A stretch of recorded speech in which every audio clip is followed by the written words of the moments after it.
네, 최근 빅데이터 분석이 굉장한 인기를 얻고 있습니다. 데이터를 이용한 분석 행위죠. 데이터를 이용한 분석 행위에는 인공지능도 있습니다. 빅데이터 분석, 인공지능 전부 다 굉장한 인기를 끌고 있고 기업에서 많은 인재들을 필요로 하고 있습니다. 저와 함께 빅데이터 분석에 대한 내용들을 좀 살펴보도록 하겠습니다. 먼저 빅데이터 분석의 정의를 한번 알아볼까요? 빅데이터 분석이라는 것은 정형, 비정형의 빅데이터를 통계나 고급 통계 혹은 머신러닝 이런 방법론들을 이용해서 분석을 하고 그것으로부터 어떤 인사이트를 찾을 수 있는 그런 행위를 얘기를 합니다. 데이터에 대한 개념을 조금 이해를 하실 필요가 있는데요. 데이터에 대한 종류는 보시는 바와 같이 정형, 그리고 반정형, 비정형 이런 종류들이 있습니다. 반정형과 비정형을 합쳐서 비정형이라고도 부릅니다. 먼저 정형 같은 경우는 기업의 업무 시스템에 잘 정리된 데이터베이스에 잘 정리된 데이터들을 얘기를 합니다. 예를 들어서 이제 어떤 사람이 이 쇼핑몰에서 물건을 하나 주문했어요. 그런 정보들은 이제 오더 정보라고 얘기를 하죠. 그런 잘 정리된 오더 정보들이 기업의 데이터베이스에 저장이 됩니다. 굉장히 중요한 정보들입니다. 그 정보가 없으면 주문을 처리할 수가 없죠. 그리고 또 예를 들자면 HR에 있는 인사정보 혹은 ERP에 저장되어 있는 기업의 리소스에 대한 정보들, 이런 것들 굉장히 중요한 정보들이죠. 그러니까 기업이 비즈니스 행위를 수행하기 위해서 반드시 필요한 데이터들입니다. 이렇게 잘 정리된 데이터들을 우리는 정형 데이터라고 얘기를 합니다. 그리고 비정형 데이터 중에서 반정형 데이터도 있습니다. 반정형 데이터라는 것은 여러분들 웹사이트 많이 사용하시잖아요. 검색 많이 하시는데 웹사이트에 들어있는 그런 텍스트형의 데이터들을 반정형이라고 할 수 있습니다. 또는 요즘 이제 스마트 디바이스들을 많이 사용하는데요. 그런 스마트 디바이스에서 떨어지는 로그들, 예, 그리고 이제 뭐 소셜 미디어에서 이렇게 그 포스팅하는 그런 데이터들, 뭐 그런 것들은 이제 반정형 데이터라고 할 수가 있습니다. 그리고 이제 비정형 데이터가 있는데, 비정형 데이터는 말 그대로 텍스트로 정리되어 있는 그런 데이터들이 아니라, 예, 그런 데이터, 잘 정리된 데이터들이 아니라 바이너리 데이터들을 얘기를 합니다. 이미지, 음성, 영상, 뭐 이런 것들을 얘기를 하는 거죠. 그래서 이제 그런 데이터들을 비정형이라고 얘기를 합니다. 이렇게 정형, 반정형, 비정형 데이터들을 다양한 방법으로 분석하는데, 과거에는 이런 정형 데이터들을 주로 통계적인 방법으로 많이 분석을 했습니다. 그런데 이런 데이터들의 용량이 늘어나고 그 용량이 또 늘어나면서 뭐 컴퓨팅의 성능이나 뭐 이런 것들도 많이 늘어났습니다. 그런 것들이 늘어나고 또 그 알고리즘의 어떤 그 성능이나 이런 것들도 굉장히 향상되면서 머신러닝이라는 이런 기법들이 최근에 많이 활용되고 있습니다. 그래서 이런 기법들은 이 반정형이나 비정형 데이터들을 많이 분석을 하는데 사용될 수가 있습니다. 그래서 통계나 머신러닝 혹은 뭐 패턴 분석이나 이런 기타 등등의 것들이 있거든요. 그래서 이런 방법들을 이용을 해서 분석을 합니다. 그런데 왜 분석을 할까요? 예, 분석하는 이유는 어떤 비즈니스 인사이트를 도출하기 위해서입니다. 어떤 비즈니스 인사이트일까요? 예를 들어서 기업을 운영하다 보면 굉장히 많은 문제들이 발생할 수가 있거든요. 갑작스럽게 매출이 떨어진다든지, 혹은 생산하고 있는 제품의 품질 문제가 생긴다든지, 혹은 경쟁자가 혁신적인 서비스를 만들어내서 시장 점유율이 뚝뚝 떨어진다든지, 그런 문제점들이 발생할 수가 있습니다. 그래서 그런 문제점들을 해결할 때 데이터 분석을 이용할 수 있습니다. 과거에는 그랬죠. 데이터가 아니라 경영자의 직관에 의해서 비즈니스 의사결정을 했는데, 그렇게 의사결정할 경우에는 실수를 많이 할 수가 있죠. 그래서 데이터 분석을 통해서 인사이트를 도출합니다. 그래서 문제 해결 방안을 도출할 수가 있고요.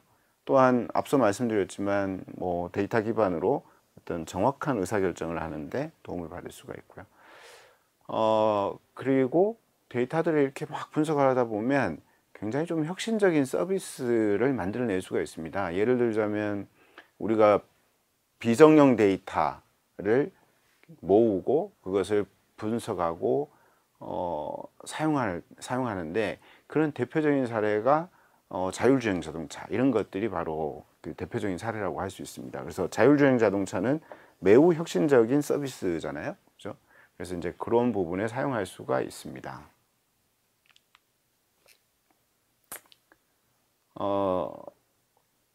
앞서서 이제 말씀드렸지만 이 데이터 분석의 필요성을 목적을 중심으로 해서 정리를 해봤습니다. 데이터에 기반한 의사결정, 그죠? 그 다음에 인간 생활에서 발생하는 다양한 문제, 그리고 다양한 데이터를 기반으로 해서 인간을 보다 혁신적인 서비스를 제공해 줄 때, 자, 이런 목적으로 사용을 한다는 거죠. 빅데이터 분석가들은 이런 목적으로 데이터들을 분석하지만 그래도 이제 가장 치중되는 것들이 바로 이런 부분입니다. 다양한 문제를 해결하기 위한 것, 의사결정을 하기 위한 것, 이런 부분에 좀 치중을 합니다. 혁신적인 서비스도 데이터 분석가들이 팔로우업을 할 수 있지만, 이 부분 같은 경우는 데이터 분석가만의 역량으로는 조금 부족한 면들이 있습니다. 뭐 예를 들어서 비즈니스 디자이너들도 필요하고요. 아이디어를 정리하고 도출하는 그런 사람들도 필요합니다.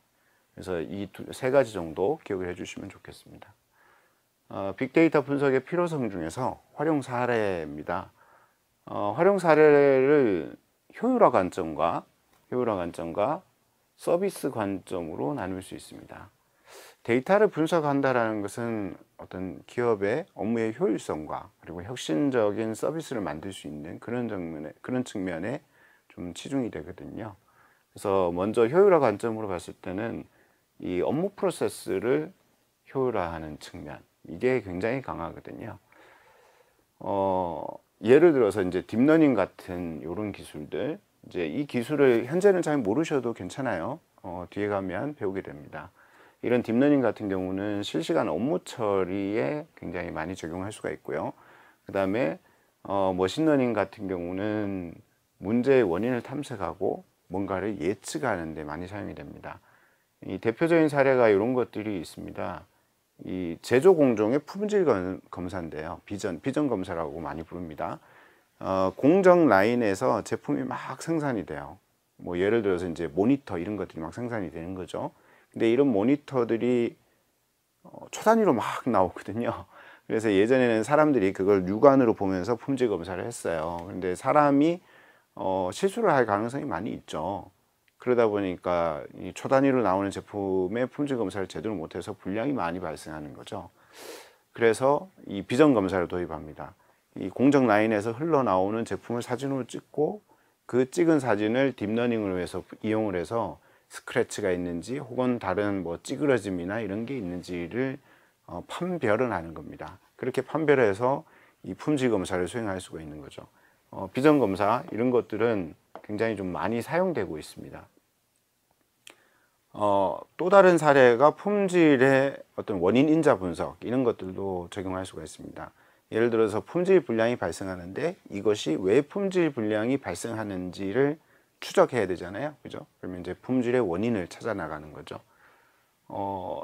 사기 탐지나 추천, 범죄 예측, 뭐 이런 부분에도 사용할 수가 있습니다. 예를 들어서 카드를 분실했는데 카드가 원래 카드 소유자가 살고 있지 않은 굉장히 먼 지역에서 사용이 됐다. 그러면 사기 탐지가 될 수가 있잖아요. 사기로 추정을 할 수가 있는 거죠. 이런 것들이 이제 바로 사기 탐지의 사례가 될 수가 있고요. 여러분들 이제 웹사이트에서 쇼핑을 하다 보면 상품이 막 추천되잖아요. 그런 것들 전부 다 머신러닝 같은 그런 인공지능 기술, 빅데이터 분석 기술이 적용되었다라고 볼 수가 있습니다. 자, 서비스 관점의 사례를 한번 볼까요? 서비스 관점에서는 신제품이나 새로운 서비스 같은 것들을 개발하는 쪽에 많이 적용될 수가 있고요. 그리고 이제 제조의 어떤 생산 제품들이 예전에는 그야말로 제품으로서 판매가 됐는데 판매되고 난 이후에 계속적인 서비스를 이렇게 적용할 수가 있습니다. 그런 제품의 서비스화 측면에서도 활용이 될 수가 있습니다. 예를 들자면 이런 것들이죠.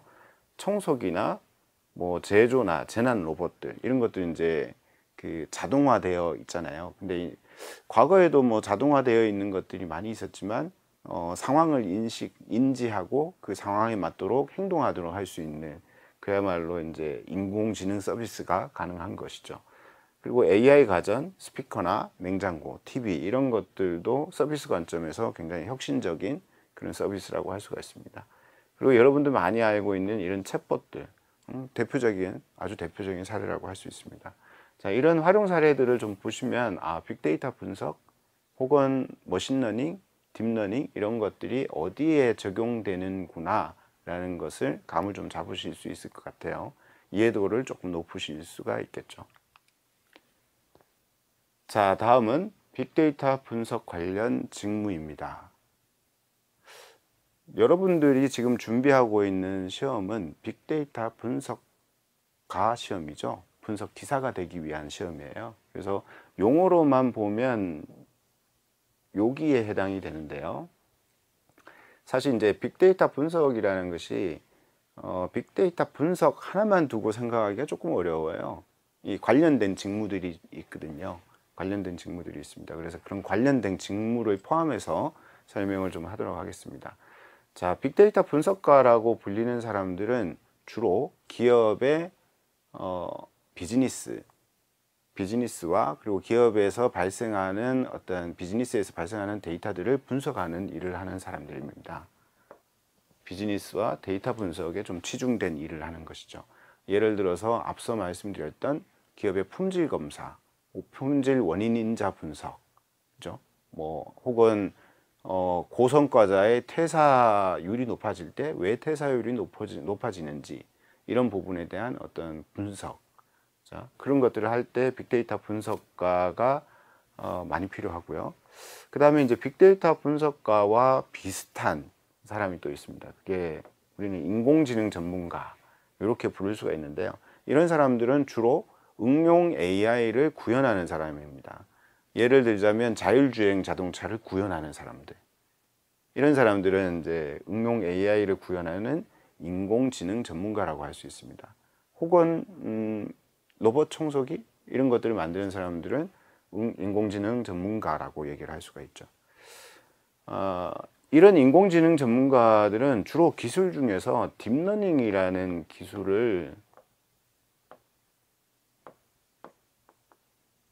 이 기술을 많이 사용합니다. 딥러닝이라는 기술을 많이 사용해요. 그리고 빅데이터 분석가들은 주로 통계 혹은 딥러닝을 제외한 머신러닝을 많이 씁니다. 예. 그렇다고 해서 딥러닝을 안 쓰느냐? 그렇지는 않아요. 딥러닝도 씁니다. 다만 주로 많이 사용하는 것들이 딥러닝을 제외한 다른 것들이다 라고 말씀드리는 거죠. 빅데이터 분석가나 인공지능 전문가나 그 대부분은 기업의 비즈니스에다가 알고리즘을 적용하고 모델을 만드는 일들을 하거든요. 그러면 적용하는 알고리즘들은 그럼 도대체 어디서 가지고 올까? 그런 걸 만드는 사람들은 뭘까? 라고 궁금해 하실 수 있는데요. 그 알고리즘 자체를 만드는 사람들은 데이터 과학자 이렇게 표현할 수가 있습니다. 이런 사람들은 빅데이터 분석가나 인공지능 전문가가 사용하는 머신러닝, 딥러닝 알고리즘 자체를 개발하는 사람들입니다. 네, 그렇죠. 그래서 이런 사람들이 개발한 알고리즘을 이렇게 불러가지고 사용하는 거죠. 예, 이렇게 사용합니다. 데이터 과학자, 빅데이터 분석가, 인공지능 전문가 이렇게 세 개로 이렇게 분류를 해가지고 일반적으로는 얘기를 하는데 이렇게 통칭을 하는데, 근데 이제 대부분의 경우에 이 전체를 이렇게 엮어가지고요, 이렇게 엮어서 하나의 말로 그냥 데이터 과학자라고 부르기도 하고요. 예, 과학자 이렇게 부르기도 하고요. 혹은 뭐 분석 전문가,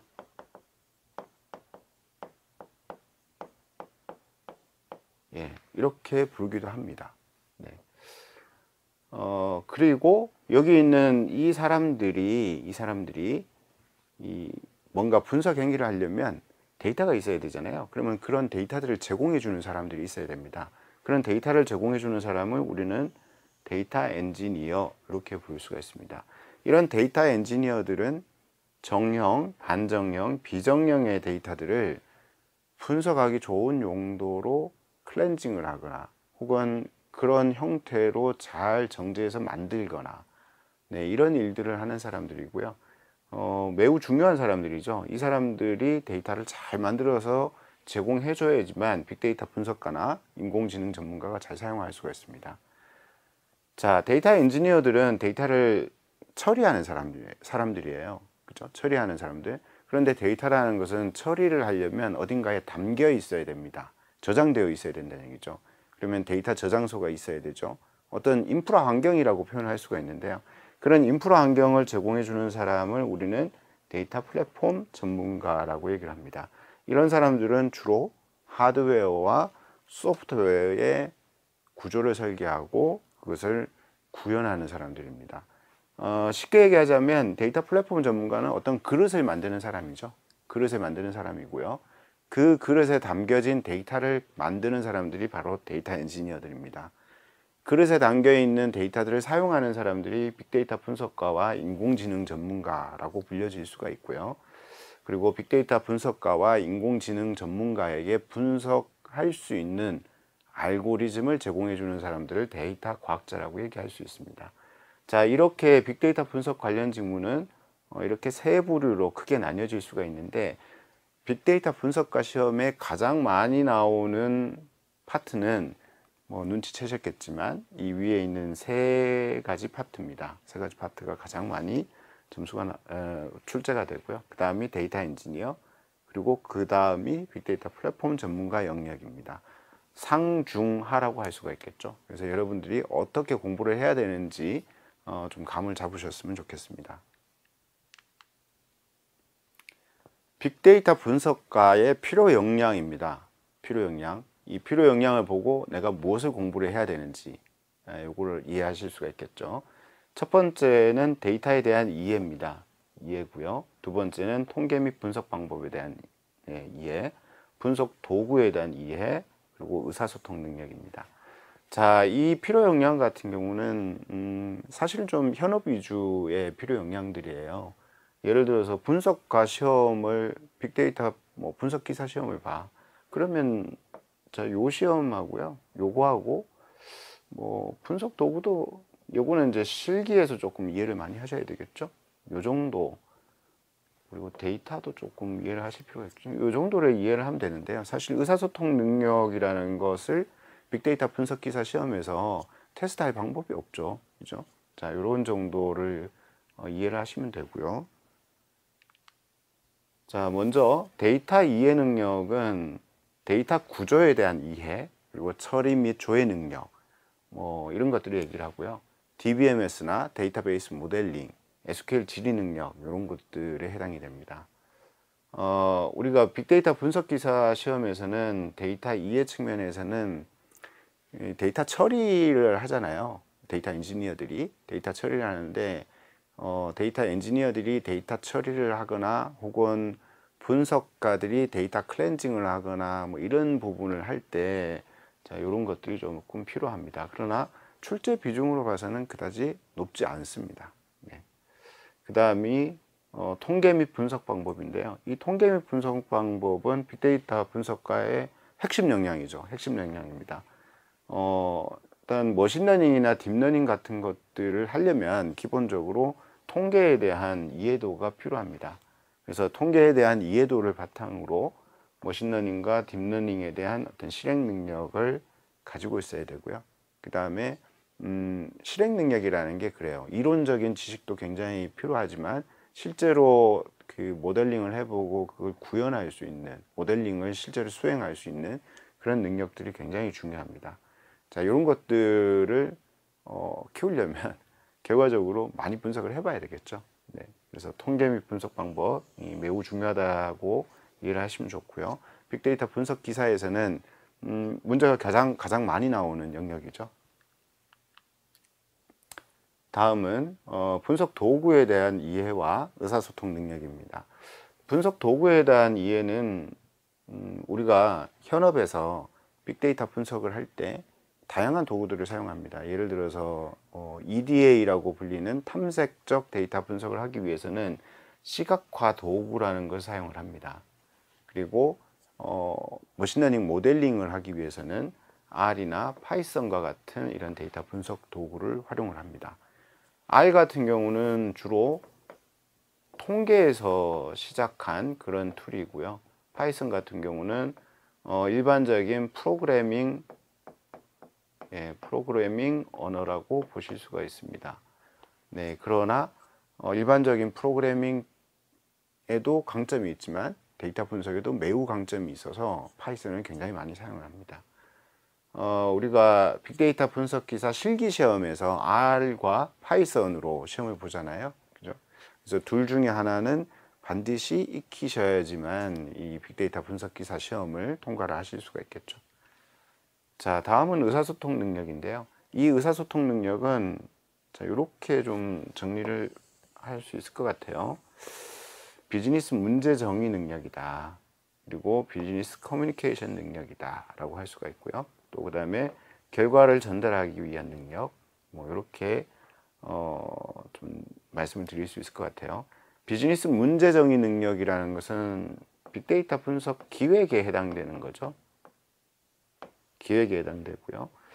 그 다음에 결과 전달을 하는 능력은 우리가 빅데이터 분석 기사 시험에 파트 4에 일부 나오거든요. 시각화에 해당되는 그런 영역에 해당됩니다.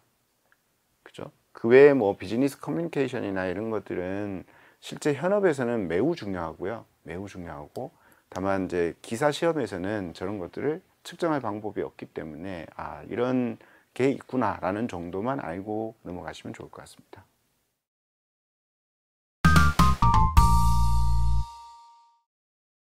네, 여러분들이 기억하셔야 되는 개념입니다. 첫 번째, 빅데이터 분석.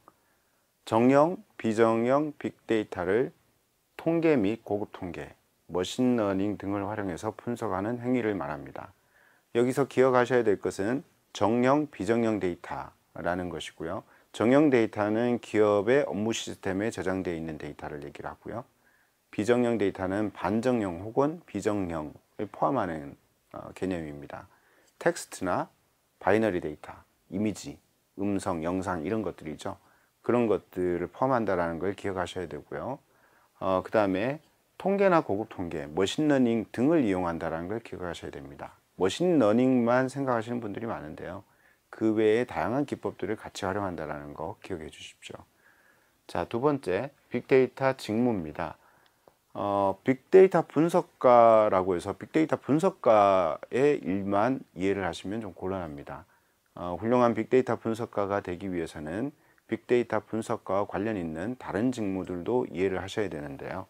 첫 번째, 데이터 과학자, 그리고 인공지능 전문가도 이해를 하셔야 되고요. 그리고 빅데이터 엔지니어, 혹은 뭐 데이터 엔지니어라고도 현업에서는 많이 얘기를 합니다. 그리고 플랫폼 전문가, 이 사람들의 역할들도 잘 이해를 하시기 바랍니다. 그러면 더욱 훌륭한 빅데이터 분석 전문가가 될 수가 있습니다.